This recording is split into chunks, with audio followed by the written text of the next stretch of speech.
Assalamualaikum warahmatullahi wabarakatuh.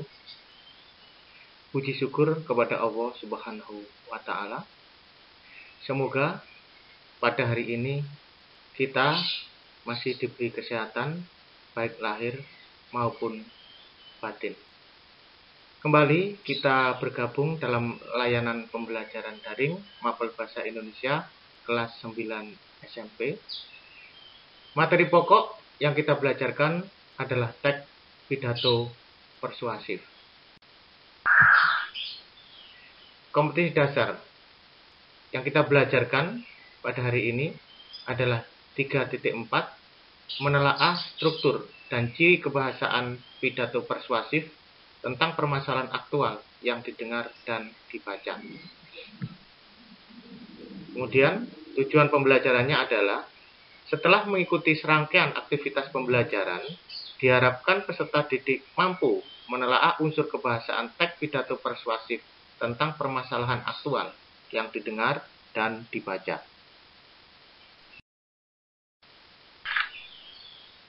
Alur pembelajaran selama 2 kali 40 menit ini adalah aktivitas pertama, pemahaman konsep.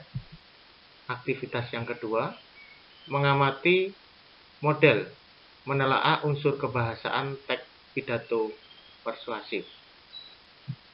Aktivitas yang ketiga, unduh teks atau bisa memanfaatkan apa yang ada di buku teks bahasa Indonesia kelas 9 tentang teks pidato persuasif.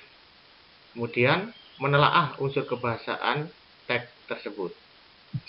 Dilanjut, hasil dari menelaah unsur kebahasaan itu silakan dikirim ke surel yang sudah ditentukan seperti yang tercantum di WhatsApp grup kelas kalian.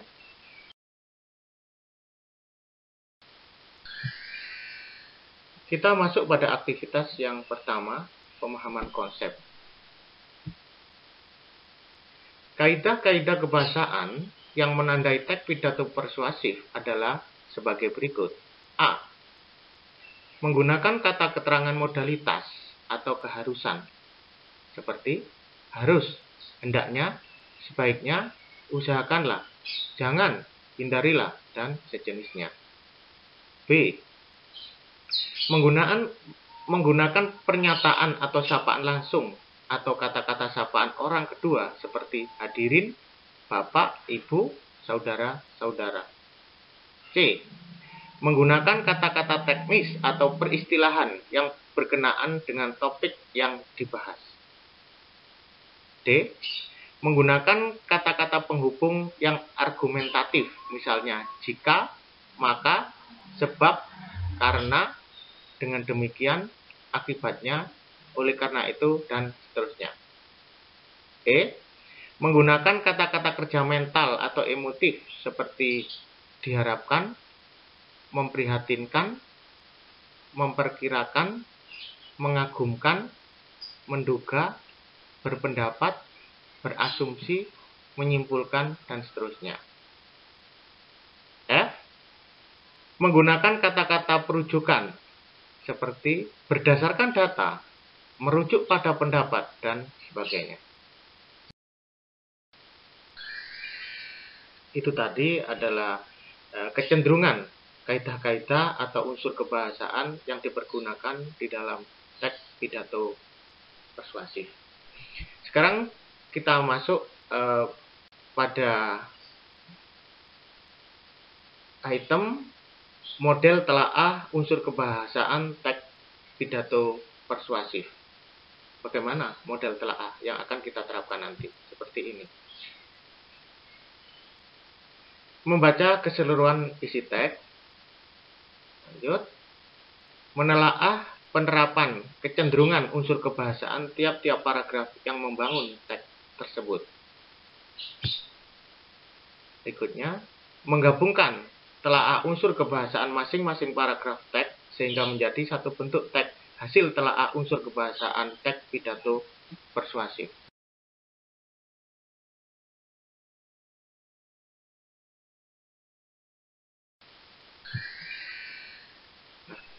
kita masuk pada aktivitas yang kedua. Kita di sini mengamati contoh penerapan model penelaan unsur kebahasaan teks pidato persuasif. Ini contohnya. Paragraf ke-1. Assalamualaikum warahmatullahi wabarakatuh. Puji dan rasa syukur kehadirat Allah Subhanahu wa taala, berkat karunia dan nikmat yang telah diberikan kepada kita semua, kita dapat berkumpul di pagi ini dalam keadaan sehat walafiat. Terima kasih saya ucapkan atas waktu dan tempat yang telah diberikan kepada saya untuk menyampaikan pidato singkat tentang pendidikan karakter dengan harapan agar para generasi muda mempunyai visi besar dalam membangun bangsa ini di kemudian hari. Ini paragraf pertama, kita analisis bagaimana penggunaan kaidah kebahasaan. Hasil telaah. Paragraf ke-1 merupakan pendahuluan pidato secara umum. Kata kerja mental emotif muncul di sini, yakni kata membangun bangsa. Istilah teknis sesuai topik sudah dimunculkan, yakni kata pendidikan, karakter, generasi muda, dan visi besar. Kita lanjut pada paragraf berikutnya. Paragraf kedua. Hadirin yang saya hormati, saat ini bangsa kita tengah menghadapi persoalan yang sangat serius, yaitu menurunnya moral di kalangan remaja. Banyak remaja yang sudah terpengaruh oleh sikap hidup hedonis dan kehidupan yang mengabaikan nilai-nilai dan norma yang berlaku di masyarakat. Bagaimana hasil telaahnya? Kita lihat. Kata sapaan langsung sebagai identitas khas pidato muncul, yakni kata hadirin. Istilah teknis bidang pendidikan banyak muncul, yakni bangsa, moral, remaja, sikap hidup, nilai-nilai, dan norma. Kata kerja mental atau emotif muncul, menurunnya, terpengaruh, dan mengabaikan.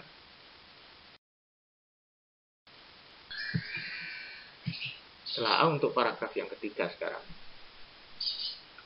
Hasil ini bisa dilihat dari data yang telah disampaikan oleh beberapa lembaga.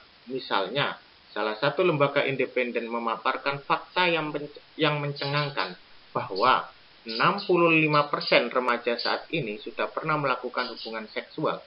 Tidak hanya itu, data yang dikeluarkan oleh Badan Narkotika Nasional atau BNN tidak kalah mengherankan. Mereka mengeluarkan data bahwa pengguna narkoba dari kalangan remaja mencapai 79% pada tahun 2015. Angka ini mengalami kenaikan sekitar 20% dari tahun lalu. Bahkan, mereka juga menyatakan bahwa setiap 7 menit terdapat korban yang meninggal dunia akibat penggunaan narkoba. Hadirin yang saya hormati, data-data tersebut sudah cukup membuktikan apa yang sedang terjadi saat ini. Lantas, di manakah peran pendidikan sekolah, guru, dan orang tua? Hasilnya bagaimana hasil telaahnya? Kata rujukan muncul di sini, yakni kata hal ini dan angka ini. Istilah teknis yang muncul, lembaga independen, seksual, BNN, narkoba. Kata kerja mental atau emotif pun muncul, memaparkan, mencengangkan, mengherankan.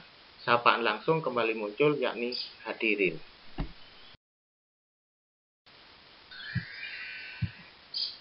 Paragraf yang keempat. Mengapa para remaja saat ini terjerumus ke dalam kehidupan yang tidak sesuai dengan nilai dan norma yang berlaku di masyarakat kita? Setelah diteliti, ternyata pemuda atau remaja saat ini telah kehilangan karakternya sebagai ksatria. Hal ini disebabkan lemahnya pendidikan karakter yang mereka dapatkan, baik di sekolah maupun di rumah. Lebih dari itu, sekolah saat ini hanya mengutamakan pendidikan yang mengejar hasil berupa nilai daripada mendidik anak agar mempunyai karakter yang baik dan mulia.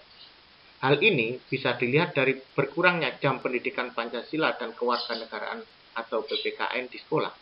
Oleh sebab itu, yang kita butuhkan saat ini adalah contoh pendidikan karakter agar dapat mengatasi permasalahan yang terjadi. Hasil telaah kebahasaannya, istilah teknis muncul, remaja, nilai, norma, karakter, dan seterusnya. Kata penghubung atau konjungsi argumentatif muncul, yakni kata disebabkan, oleh sebab itu.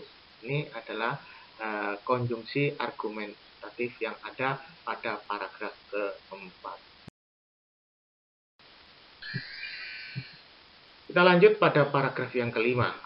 Demikianlah pidato singkat yang dapat saya sampaikan, dan mohon maaf apabila ada perkataan yang tidak berkenan di hati. Akhir kata, wassalamualaikum warahmatullahi wabarakatuh. Ini sebagai penutup.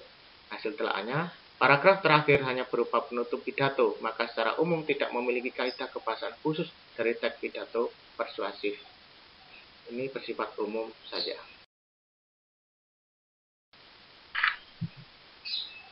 Sekarang, dari hasil telaah unsur kebahasaan masing-masing paragraf itu, kita gabung.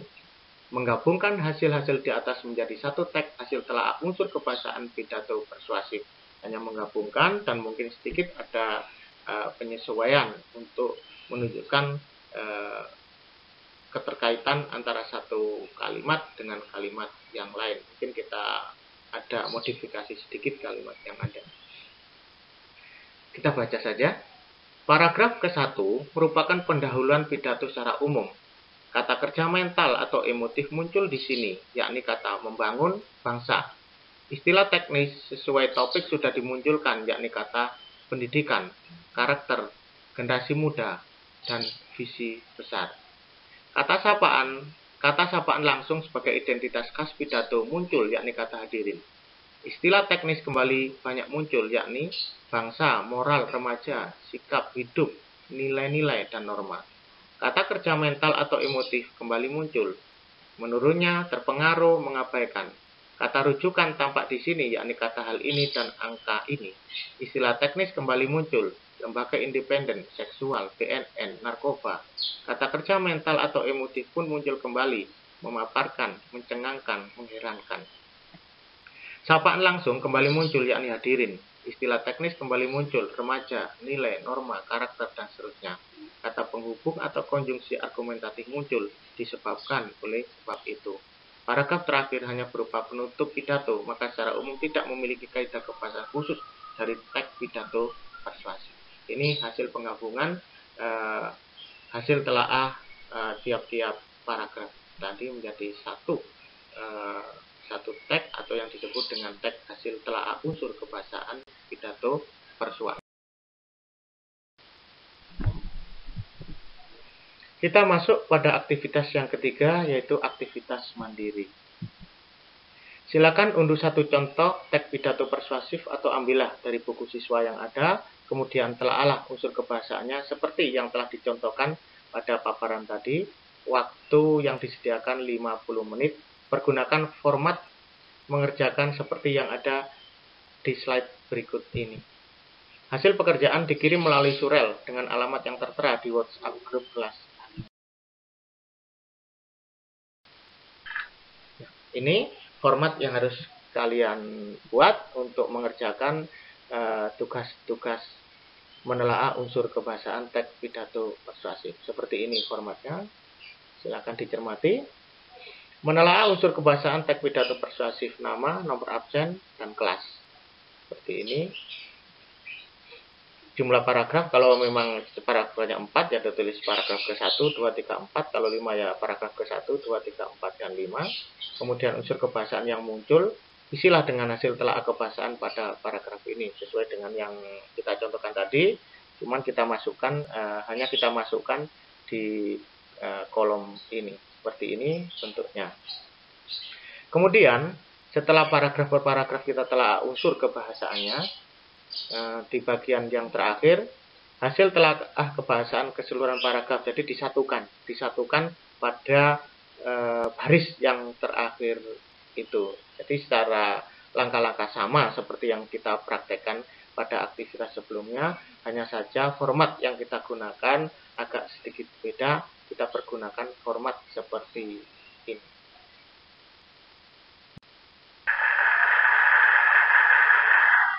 Selesai. Seluruh rangkaian aktivitas pembelajaran kita saat ini telah selesai. Semoga apa yang tersampaikan tadi bisa dengan mudah kalian pahami sehingga memberikan manfaat kepada kalian, khususnya dalam kaitannya untuk memahami dan pada akhirnya nanti mampu menulis teks pidato persuasif dengan baik. Tetap semangat, semoga kita tetap diberikan oleh Allah kesehatan lahir maupun batin. Terima kasih atas perhatiannya. Akhirnya saya mengucapkan wassalamualaikum warahmatullahi